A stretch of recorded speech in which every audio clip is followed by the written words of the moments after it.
Ang pag-abot sa Most High Messenger. Kano sa aba mo abot ang Most High Messenger? Dugay ra ning abot. Natao na siya pero wala mahibalo sa mga tao. So mao kini karon ang atong gipahibalo kay niabot na di ay ang ilang manluluwas. Niabot na ang espiritu sa kaluwasan apan wala mahibalo sa mga tao tungod kay nabutaan sila karon sa mga sayop nga pagtuo sa nagkalain-lain nga tinuhuan. Adunay mga tinuhuan nga moingon nga igo na lang ang ilang pagtuo aron maluwas. Pero wala sila masayod nga niabot na di ay ang magsasangyaw kung diin gitagaan og katungod sa Dios aron sa pagluwas sa iyang katawhan. So diin ba kinigikan kini nga otoridad gikan kini kang Almighty Father ug kang Hesukristo. Atong nahibaluan si Hesukristo mao ang manluluwas, pero ang pangutana kinsa man ang gitagaan ni Hesukristo sa iyang authority isip manluluwas. Iya na di ay karon gihatag sa Most High Messenger.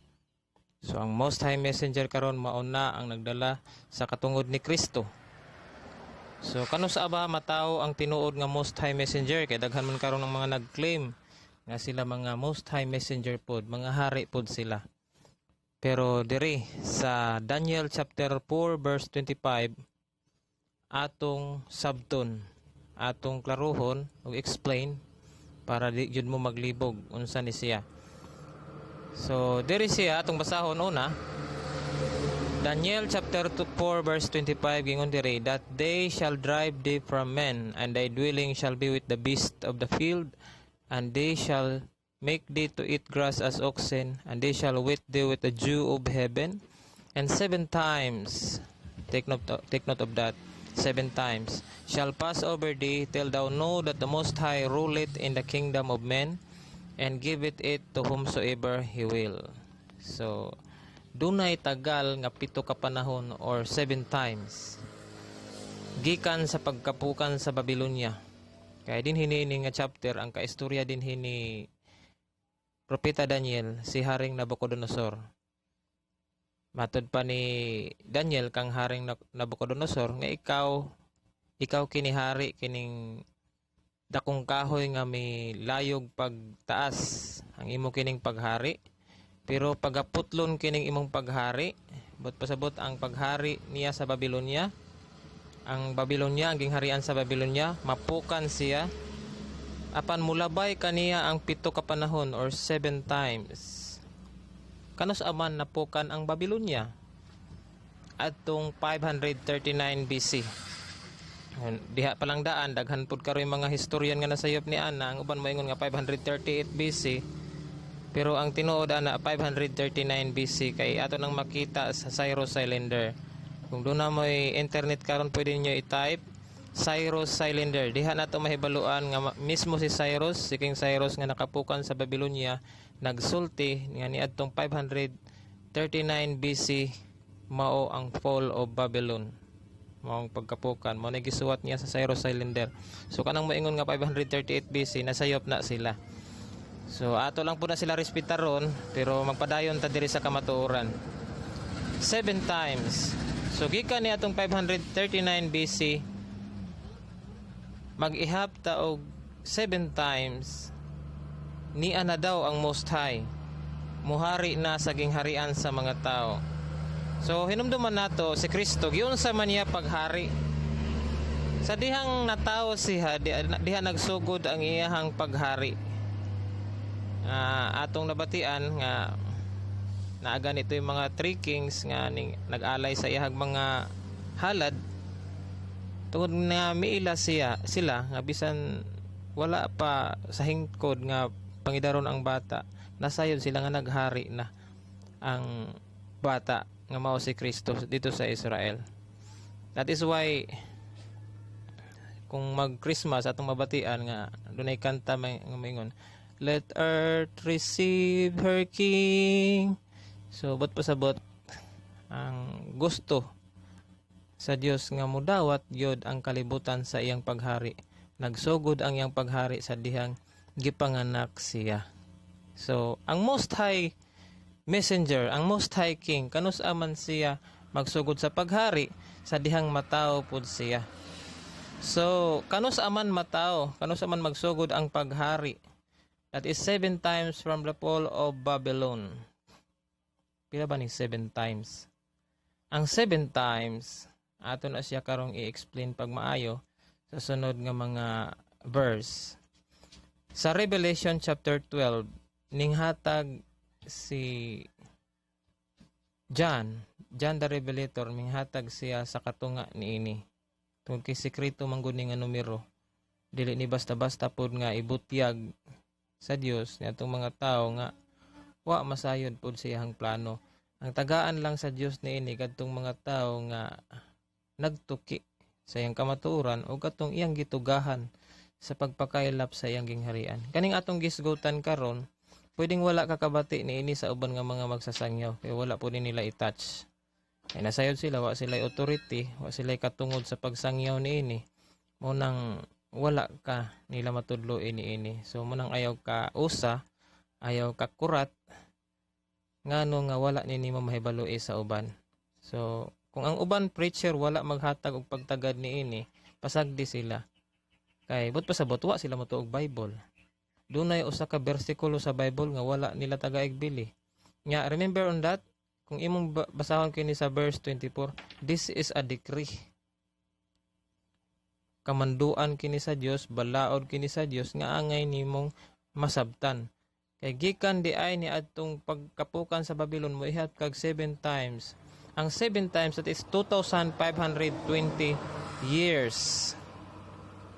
So imo na siyang i-calculate, that is 2,520 minus 539. Kung doon na kay calculator karon, may butang sa calcu, 2,520 minus 539. The result is 1981. So niadtong 1981 na tao na ang Most High Messenger. Dinhi na ang Most High Messenger. Asa man siya na tao? Sa gitawag og territorial heaven. Dinhi sa Leyte. So ato po na explain sa sunod nga mga verses ngano nga Leyte ang territorial heaven. Ngano nga diri na tao ang Most High Messenger. Kay dili man na basta-basta. Ang plano sa Dios, doon na siya mga nakaset up nga lugar. Doon na siya mga lugar nga gipili sa Dios kung asa matao ang iyang hari. Pareha sa panahon ni Jesus. Nakatagna ng daan nga didto matao si Jesus sa Huda, sa Bethlehem. So that is why dito gid natawo ang ilang Mesiyas. So muna sa karon nga sa katapusang panahon, asa man matao ang Most High Messenger anha pod sa langit, kanang gitawag og territorial heaven. Asa man ang langit nga territorial heaven, mao ni siya ang Leyte. That is why dito sa San Isidro Leyte niadtong 1981 natao ang Most High Messenger. So angay ni ninyong mahibaluan. And 7 times shall pass over thee, till thou know that the Most High ruleth in the kingdom of men. So mao ni siyang litrato sa Cyrus Cylinder. So inyo na lang nakita. So unsa bay importansya kung nahisakop kamo sa organisasyon sa Most High Messenger? Unsa bay makuha ninyo niini? So atong mabasa diha sa Salmo 91 ningon diha ang nakasulat sa kasulatan sa Biblia, ningon diha, He that dwelleth in the secret place of the Most High shall abide under the shadow of the Almighty.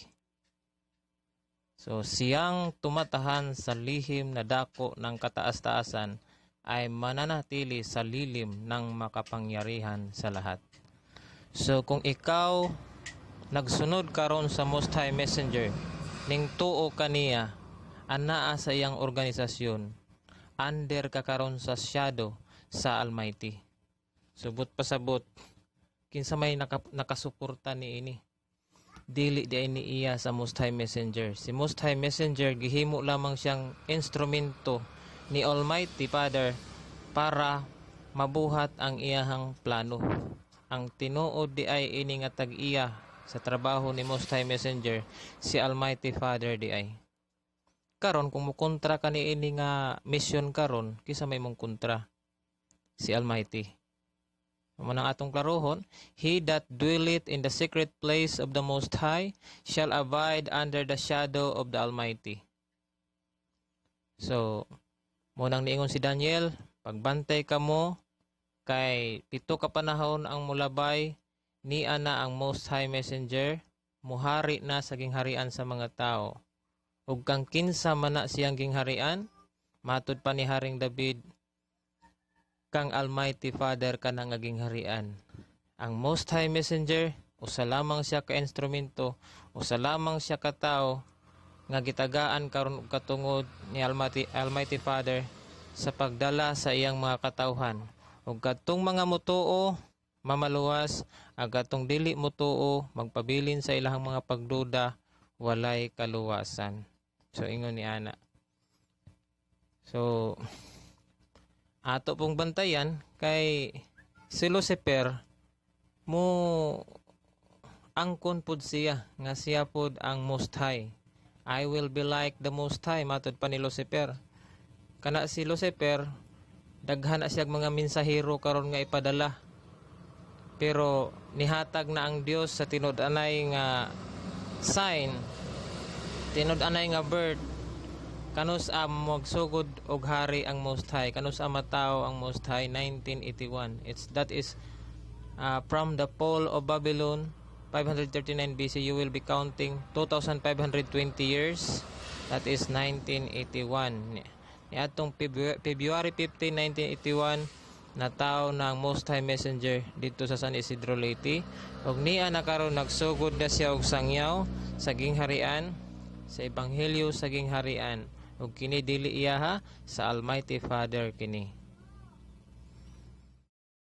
So nganong nakaingon man kita nga ang 7 times or pito ka panahon, that is 2,520 years. So ang sign ana ning hatag na si John the Revelator sa Revelation chapter 12 verse 6. Diri ang katunga ni ana, iyan ang gihatag ang sign. Ingon siya diri, and the woman fled into the wilderness where she had a place prepared of God, that they should feed her there 1,260 days. That is, kung i-simplify nato, that is 1,260 days. Mao kana siya ang sekreto nga numero sa Dios nga mohatag ka nato og gabay unsaon nato pag abot ni adtong 7 times. So kaning 1,203 score days, matud pa ni John the Revelator, that is 3.5 years or 3.5 times. So ang 3.5 years is 1,260. So kung kaduhaon nato ang 3.5, that is 7 years or 7 times. So dapat kaduhaon po ni nato i-multiply this, ato po ning i-multiply into 2 para moabot ni anang 2,520. So diha sa Revelation chapter 12 verse 14, diha gisimplify adara, and the woman were given 2 wings of the great eagle, that she might fly into the wilderness, into her place where she is nourished for a time and times and half a time from the face of the serpent. So ang katong 1,260, that is time, times, and half a times, or 3.5 years. So ang 3.5 is equivalent to 2,000. Ang 3.5 is equivalent to 1,260 days. But kanang 1,260 days, that is years when it comes to prophetic days. Na siya sa nakasulat sa libro ni Ezekiel nga ang usa ka adlaw sama lamang sa usa ka tuig. So kini siyang gisulti ni John the Revelator dinhi sa Revelation chapter 12. Mao kini siya ang purtahan unsaon nato pagsabot ang 7 times. So kung dili ta kasabot sa equivalence niya ng 7 times, di pud ta kasabot ni ana. So dapat masayod ta og pila ang katunga sa 7 times. Ang katunga sa 7 times is 3.5 years, ug kanang 3.5 years that is 1,260. So ato na siyang subton dito sa Ezekiel. Ningon dito sa Ezekiel, I have appointed thee each day for a year. So sa ato pa di ay matod pa sa Dios ang usa ka adlaw that is equivalent to a year. So kung kadtong 1,260 days, that is years di ay to siya in a prophetic days. So 1,260 times 2, that is 2,520 days, which is equivalent to years, or 2,520 years na siya. So klaro. Okay, diha, and when thou hast accomplished them, lie again unto thy right side, and thou shalt bear the iniquity of the house of Judah 40 days. I have appointed thee each day for a year. So dunay panahon nga ang Dios kung maghisgot gani ang mga propeta og adlaw, that is equivalent to a year di ay. So katong 2,520 days nahimong 2,520 years. So mao ni siya karon. 3.5 years is equals to 1,260. So kung ato i-multiply into 2 ang 3.5, that is 7 years. So ang 1,260 ato pud i-multiply into 2, that is 2,520 days, which is years in prophetic days. So kay gingon mo dito nga from the fall of Babylon mag-ihap kitag 2,520. The result of that is 1981. Dili di ay days nga literal days ang gisgutan diha ni John the Revelator, kundili nagtagna si John the Revelator sa pag-abot sa man-child system. Ang man-child system mao ang sistema sa gingharian, ang divine government, nga ang woman government abot pasabot katong mga relihiyon. Ang mga relihiyon karon nga atong nabatunan, dili pa kana mao ang final nga plano sa Dios. Ang pag-abot ni anang mga relihiyon, nag-andam lamang kana sila aron sa pag-abot sa tinud-anay nga hari, pag-abot sa Most High Messenger. Giandam kana sila sa Dios aron inig-abot ni ini nga panudloan makasabot ta. Mao nang daghan ang nagtudlo og Biblia aron mag-study gid mo og Bible, aron inig-abot ni ini nga panudloan dili mo makuratan. Pero kung wala mo mag-study sa Biblia, wala mo magtinarong sa inyong relihiyon, maglisod mo pagsabot nining akong gitudlo karon. So mo ni siya ang decree sa Dios, ang 7 times. Ingon ini nato pag-calculate. 2,520 minus 539. Diin man taniya ng 539, mao na siyang fall of Babylon. Nganong negatibo na siya tungod kay BC man na siya. Ato na siyang 539 BC napukan ang Babylon. So 2520 minus 539, tanaw na to sa itong mga calculator. The result of that is 1981. That is the birth of the real king. So daghan man karon ang mga nag-claim nga sila mga hari pod. Ang tinuod nga hari 1981 matao. February 15, 1981. So ato na po na i-explain ngano nga February man, ngano nga sa Aquarius month man matao ang tinuod nga hari. So dili day basta-basta nga mag angkon-angkon lang ka karon og hari nga wa ka sa Biblia. Di na pwede karon nga wa pud ka tawaga. So long process na siya nga mag-claim kag usa ka kahari nga wala ka sa Biblia. Kay kung magpa-claim ka karon, kung usa ka pastor mag-claim ka nga ikaw hari nga wa ka day sa Biblia, unsa naman na? That is against the law of God. Naghimo-himo ka nag-imong kamatuoran. So samtang karon ang Most High Messenger nagpaila nga siya hari, iya pod ipakita ang iyang mga dokumento, ang iyang mga proof, ang mga ebidensya nga siya hari. So dili basta-basta. That is why niingon diha sa Proverbs chapter 16 verse 11, a just weight and a balance are the Lord's, all the weights of the bag are His work. Ang ganap na timbangan at panimbang ay sa Panginoon. Lahat ng timbangan na supot ay kanyang gawa. So kung moingon ka nga hari ka, 1959, 1958 day ka na tao, 1930s day ka na tao, subot pasabot, dili ka iya sa Dios. Wala ka magsunod sa sakto nga timbangan. Pareha ba nagnaa ka sa merkado, maninda ka og isda, moingon ka nga usa ka kilo, nya 3/4 pa di ay to. So nanlimbong ka.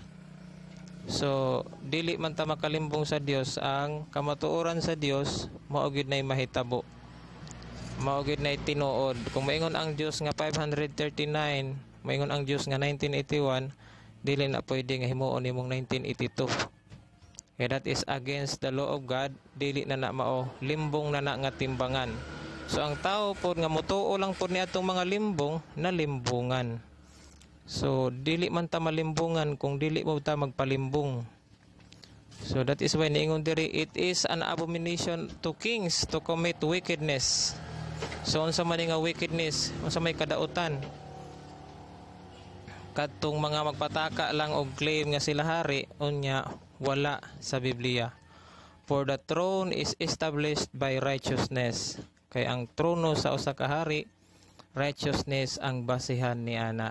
Ang pagkamatarong, ang sakto, ang realidad, dili ang bakak o limbong. So kung wala ka sa Biblia, kung wala ang imuhang birth date sa Biblia, but pasabot, wala pug ka sa iyahang plano. So ato na i-explain sunod nga nga February na ano man di daan gisulti daan si Jesus nga February di ay ang guide sa iyang mga apostoles o sa iyang katawhan. So wala lang na mahisabti karon sa mga tao. Righteous lips are the delight of kings, and they that love him that speak it right. So ang mogawas lamang sa atong baba, mao lamang ang sakto. So kung moingon ka nga why gamit ka ng 1981 nga birth of the king, but pasabot, dili ka iya sa Dios. Nagsunod ka na pud sa abomination. So kung nagpataka ka lang sunod og hari karon, wala pud kay pakialam sa hari. Remember on that, nga kana siya decree na siya sa Dios. Usa na siya kabalaod sa Dios nga ikaw nga nagtuo sa iya ha, kinahanglang mo submit ka. You will submit to the higher powers. Tungod kay kining hari karon, pili kini siya sa Dios aron sa pagdala sa iyang katawhan nga dunay taas nga gahom. So dili ni siya gahom nga parehaan nang naa sa mga karton sa pareha kang Son Goku nga power nga makita nimo nga magkayo-kayo. Kini nga gahom, this is an invisible power, this is a spiritual power. Authority kini siya. Kung kag authority, that is invisible. Pareha ng pagkadoktor. So makita ba nimo ang authority sa pagkadoktor? So dili. Nasairan nga doktor na siya tungod kay nakapasar na siya niya ng mga requirements sa usa ka sa kapag ka doktor. So kung maingon ka nga hari ka, kailangan makapasar pod ka diri sa mga decree sa Dios nga naa pod ka sa mga tagna sa Biblia. Nga dili basta-basta nga imo lang ipakita sa mga tao nga kwartahan ka. Danihon lang nimo ang mga tao kay maayo ka sa English, maayo ka mobasag Biblia, nga wa di ay ka diri sa Biblia, kana siya sayop. So a just weight and a balance are the Lord's. All the weights of the bag are His work. So nihatag na gyud og gaydaan ang Dios kang John the Revelator nga 1,260 days ang katunga sa 7 times. Okay, mao man na siya katunga, that is 3.5 years. Ang 3.5 years kung kaduhaan nato, that is 7 years, mo result de 2,520 days, which is equivalent to a years. So mo na siya ang sakto nga timbangan. Ingon diri, and that ye may put difference between holy and unholy, between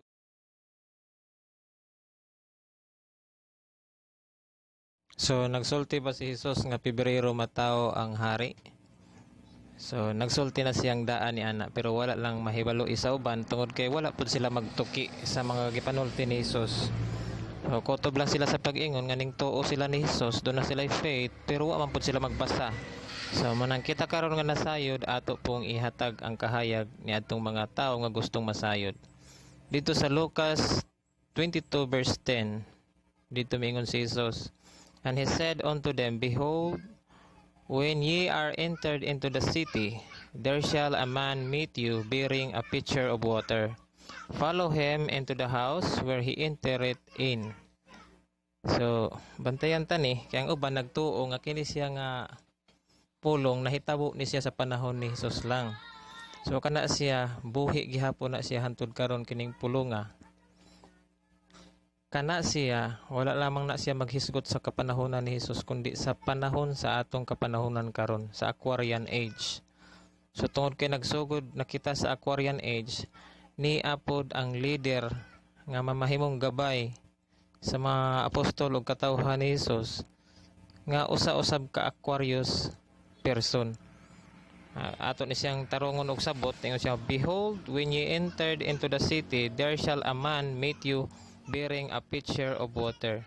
So kung imo nang tan-awon ang pitcher of water nga gidala sa usa ka tawo, dunay tawo nga nagdala og pitcher of water, kana siya, that is a sign of an Aquarius person. Tanawa ra gud ng mga zodiac sign sa pagkatao sa usa ka tawo, dunay Capricorn, Aquarius.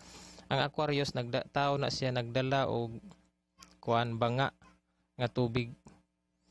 Mao kani siyang symbol nga ang mahimong gabay sa katawhan sa Dios karon anaa siya mataw sa Aquarian Age o sa Aquarian month. So nagsugod na ang Aquarian Age tungod kay dali na lang kita makahibaw karon. Open na kayo ang kahibalo. Dili na karon age of ignorance. So sa internet dali ka na lang makahibaw sa impormasyon ug kamatuoran. Dili pareha sa age of Pisces or nga kanana ang dugay kang makahibaw sa kamatuoran. Karon pinagi sa internet dali ka na lang masayod sa kamatuoran. That is why gitawag na karon kita og the commencement of the Aquarian Age. So tungod kay Aquarian Age na, ang hari na tao usab og sa Aquarian month. So that is why February 15 na tao ang Most High Messenger. So asa mabasa sa Biblia nga February? Jara, behold, when ye entered into the city, there shall a man meet you bearing a pitcher of water. Follow him. Bantayan na. Kay sunod kuno kaniya matud pa ni Jesus. So kung dili ka makasunod nining tawhan nga nagdala og pitcher of water, bot pasabot wala ka mosunod ni Jesus.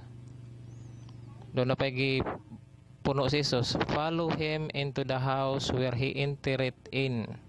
So kana siyang house, di na siya literal nga house ang gihisgutan diyan ni Jesus, kundi gingharian kana. That is why the whole house of Israel, symbolism na siya sa gingharian sa Israel. Nga in my father's house are many mansions. Niya na si Jesus. But pasabot ka na diyang house, it pertains to a kingdom. So that is why kung moabot ni siyang tao nga naglalag pitcher of water, sunod daw kuno sa iyang house, sa iyang gingharian kung asa siya misulod. Ikaw, kung ikaw tumutuo ka ni Kristo, so kung dili ka mosunod ni ini, muna dihang naa ka sa kangit-ngit. And ye shall say unto the good man of the house, the master said unto thee, where is the guest chamber, where I shall eat the Passover with my disciples? And he shall show you a large upper room furnished. There make ready. So, ang ipakita daw ni ini nga panahon mao ang large upper room. Sa maning large upper room, it symbolized to the higher level of teaching, to the third heaven of this teaching, or the celestial glory of teaching. So dili na kita age of the church, tungod kay we are in the large upper room furnished. So mo na siya ang symbol sa Aquarius, sa kalalaki nga nagdala og timba. So man bearing a pitcher. That is why ang Most High King na tawo niadtong 1981 nya sa buwan pod nga February 15. So klaro kaayo ang decree nga ang pagtudlo sa Biblia ug asa ang Most High Messenger, asa ang hari sa katapusan nga mga adlaw, naara ang klaro nga guidance. So karon nga nahibalo ka na, imo nang pangutan-on kung doon na kay mga nabatian nga mag-angkon nga sila mga religious leader nga nagdala sa kaluwasan nga sila hari, imong tan-awon og kanus sila na tao. Kung dili gani February 15, dili gani 1981, kana sila fake. Nasayod ta kana siya nga mga number nga akong gihatag, wala na siya basta-basta nga ning tatak diha, tungod kay nakabase kana sa decree sa Dios. Tingon dito, 7 times shall pass till thou know that the Most High ruleth in the kingdom of men.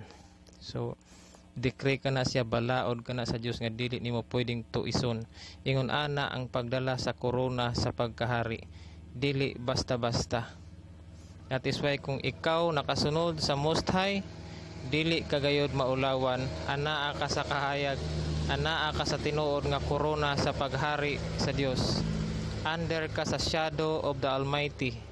Pero kung dili ka mutuo niini, naa ka sa pagduda, patay ka sa pananao sa Dios.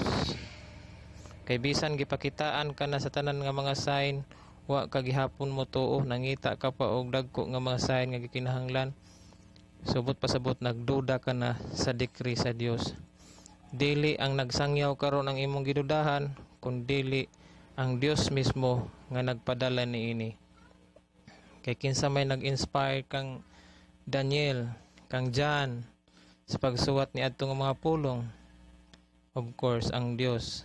Kinsa may naghatag atong inspiration kang Hesus?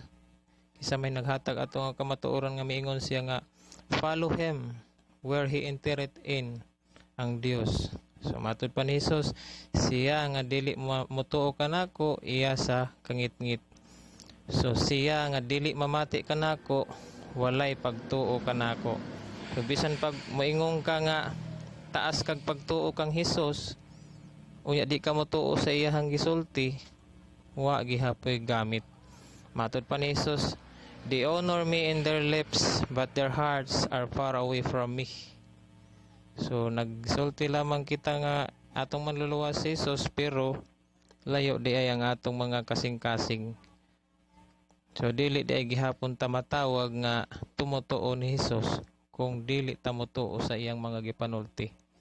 So moingon ang uban, Brad, ning tuo naman ko kang Jesus, pero ang akong gisunod ang John 3:16 lang. Nga, for God so loved the world that he gave his only begotten Son, that whosoever believeth in him should not perish but have everlasting life. Mutuo raman daw kuno, Brad. Pero pangutana diha, unsa may pasabutan ng mutuo ta kang Hesus?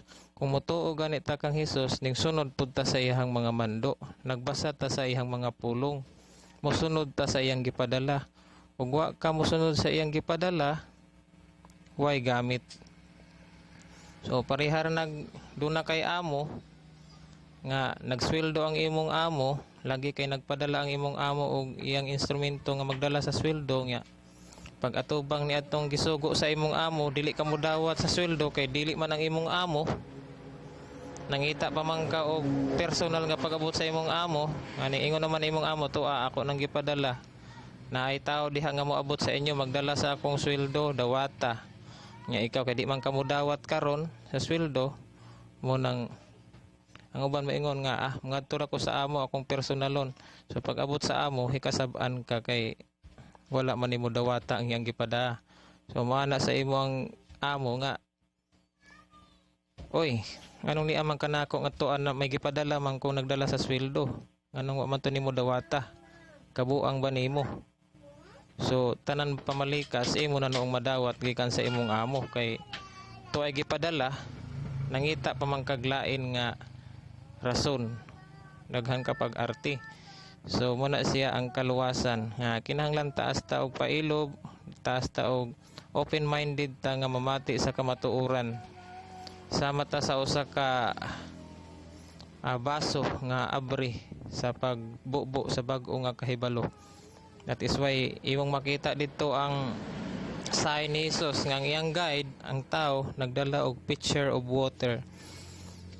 Kanang pitcher of water or banga sa tubig, ang tubig dito nag-symbolize sa kaalam, Diyos nun nga kaalam nga iyang gibubo karon sa kalibutan. Nga kung imo ka ng imnon nga tubig, dili ka gayud pagauhawon. Kay kana nga tubig nga gidala niya ng tawhana karon, dili ka na iyang tubig, kundi tubig ka na ni Jesus. Ningon si Jesus, aduna ako'y tubig, kung bisan kinsa kadto nga moinom niini, dili na gayud pagauhawon. So yun ana ka importante ang atong mensahe. So sukad karon ato nang hutok-hutokan, magsugod na kitag buhat, magsugod na kitag aksyon sa atong nabatian. So kung ikaw nakabati ni ini nga pulong nga ni ana ang kamatuoran, kinahanglang mulihok ka ni ana. Kinahanglang mo recruit ka na pud og laing tao, mo kumbinsi ka na pud og laing tao diri sa gingharian. Kay kung dili ka mo buhat,